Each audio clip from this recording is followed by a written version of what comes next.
મેટલમાં શું કરવું જોઈએ? બેઝ મેટલ્સ ઉપર જો આપણે નજર કરી લઈએ તો સ્થાનિક બજારમાં બેઝ મેટલ્સમાં આજે પણ વેચવાલી યથાવત છે અને ચીનના જે ટ્રેડ ડેટા આવ્યા છે એને કારણે LME પર કોપરની અંદર ફ્લેટ કારોબાર જોવા મળી રહ્યો છે. MCX ઉપર આપણે જોઈએ તો મોટાભાગની મેટલ્સમાં આપણને લાલ નિશાનમાં જ કારોબાર થતા દેખાઈ રહ્યો છે. અહીંયા પણ જે રીતે આપણે કહ્યું કે ચાઇના જે રીતે ડિફ્લેશન જેવી સ્થિતિ દર્શાવી રહ્યું છે એની ઇમ્પેક્ટ છે. ભાવિકજી, કઈ રીતે કોપર અને અન્ય મેટલ્સની અંદર આપની સલાહ રહેશે?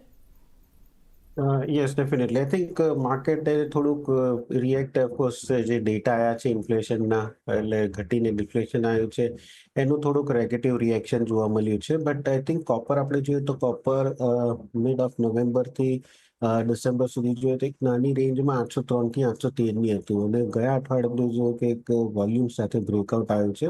તો મને લાગે છે કે આઈ થિંક આ જે બ્રેકઆઉટ છે હજી સસ્ટેન થઈ શકે છે. બટ એલ્યુમિનિયમમાં મને લાગે છે કે વીકનેસ થોડી આવી શકે છે, કારણ કે ચાઇના તરફથી આપણે જોયું છે કે જે લોકો એક્સપોર્ટ હતું એના ઉપરનું જે ટેક્સ રિબેટ હતું એ ઓછું કર્યું છે. અને આઈ થિંક એ એક સ્ટેપ એટલે છે કારણ કે ટ્રમ્પ સાહેબ આવે છે તો એ ટેરિફ ના લગાવી શકે, કે એવું ના કહી શકે કે ચાઇના એક્સપોર્ટ માટે વધારે ઇન્સેન્ટિવ આપી રહ્યું છે.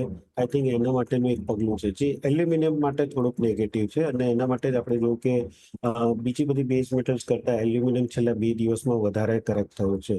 તો આઈ થિંક એલ્યુમિનિયમમાં મારે વીકનેસ જે છે એ તો એક્સપેક્ટેડ છે કે હજી યથાવત રહી શકે છે. એલ્યુમિનિયમમાં સેલિંગની રણનીતિ રાખવી જોઈએ 244ની આસપાસ, 241ના ટાર્ગેટથી, અને સ્ટોપ લોસ રાખી શકાય 246નો.